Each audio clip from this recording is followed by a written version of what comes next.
It was 9 a.m. The usual morning meeting got underway.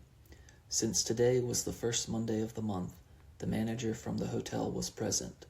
After everyone stood and wished one another a good morning, he said a few words, directing us to continue with the initiative begun last month to keep strict tabs on the complimentary items provided for guests. And then he left.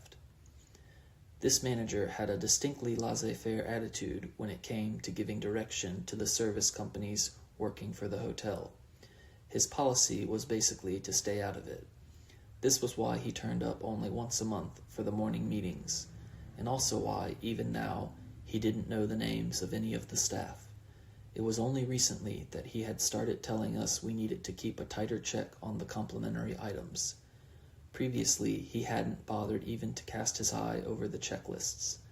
Everybody thought he was an arrogant twerp, standing there, head thrown back, barking out his orders, especially considering he was never around anyway. Once the hotel manager had made his quick exit, it was the turn of the agency director, who stood up and read from a list of prepared topics. These included today's room occupancy rate and the mottos to bear in mind this month.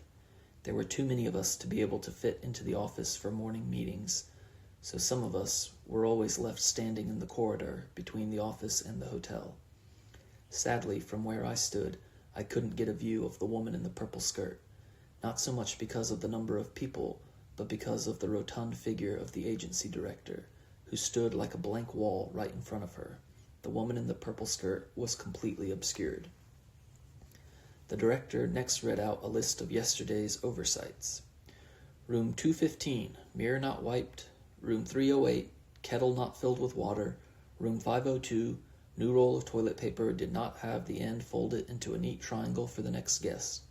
Now I repeat, make sure you give a thorough last check before you leave any room, using the so-called point-and-call routine. You know the one. Direct your eyes to parts of the room, point your finger at each item, and say it out loud. That usually prevents most mistakes. Everybody listened, or pretended to listen, to what he was saying, with solemn expressions on their faces. And last of all, I want you to meet our newest recruit. She'll be working with us starting today. And here he glanced behind him and stepped back. Now, please introduce yourself.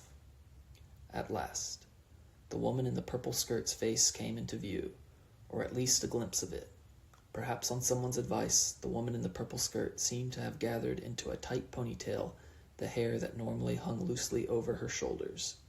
The style showed off her oval-shaped face, and she looked surprisingly clean and neat. Come, introduce yourself. The director motioned for her to come forward.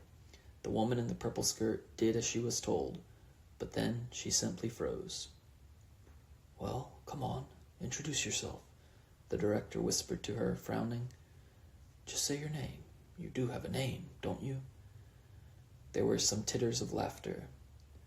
My last name is Hino. Finally, she had uttered her own name, just barely managing to force it out. And what's your first name? Mayuko. What did she say? The cleaning staff asked loudly. I didn't catch it. Did you hear it? No. Did you? No, not one word of it. Sorry. Hey, speak up a little, will you? Can't hear you. The truth was, she was perfectly audible. My last name is Hino. My full name is Mayuko Hino. She had said quite distinctly. And then, and I have another name too, the woman in the purple skirt. That part was very audible, at least to the woman in the yellow cardigan. Hey, speak up, will you? Can you say that again, please? Her name is Mayuko Hino-san, the director's voice boomed out, taking over, and then, on her behalf, it's a pleasure to meet you.